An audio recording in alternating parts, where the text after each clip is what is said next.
তওবা করে আবার তওবা ভাঙিলাম,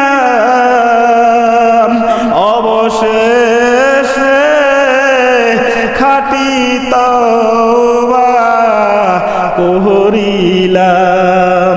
আমরা কি তওবা করতে পারি কি পারি না? ও আমার ভাইয়েরা, পারি কি পারি না? এখনো সময় আছে, এখনো সময় আছে। হাতে পায়ে ধরে বলে যায়, যখনই সুযোগ পাবেন পড়বেন আস্তাগফিরুল্লাহ আস্তাগফিরুল্লাহ।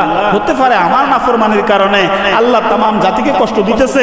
এইভাবে আমরা প্রত্যেকটা লোক যদি আল্লাহর সাথে তওবা করে সারেন্ডার করে, আমাদের প্রতি রহমত নাজিল করবেন কে? আল্লাহ। আর 5 ওয়াক্ত নামাজ ছাড়বেন না। নামাজ যদি ছেড়ে দেন, সমাজে অশান্তি লাগবে, দেশে অশান্তি লাগবে, তাপমাত্রা বেড়ে যাবে, ঘরে ঘরে মাসুম শিশুরা অসুস্থ হয়ে যাবে, বাবারা অসুস্থ হয়ে যাবে, বৃদ্ধরা অসুস্থ হয়ে যাবে, আপনার ফালা মুরগি মরে যাবে, খড়ের হাঁস মরে যাবে, গরু মরে যাবে, গাছের ফাঁকি মরে যাবে, গাছের ডালে ফাঁকি ডিম পেড়েছে, সেই ডিম সিদ্ধ হয়ে বাচ্চা ফুটবে না।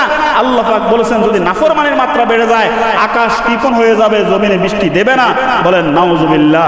সুতরাং আল্লাহ পাক রব্বুল আলামিন আজকের আলোচনা বুঝে আমাদেরকে 5 ওয়াক্ত নামাজ যথাযথভাবে মসজিদে এসে আদায় করার তৌফিক দান করুন।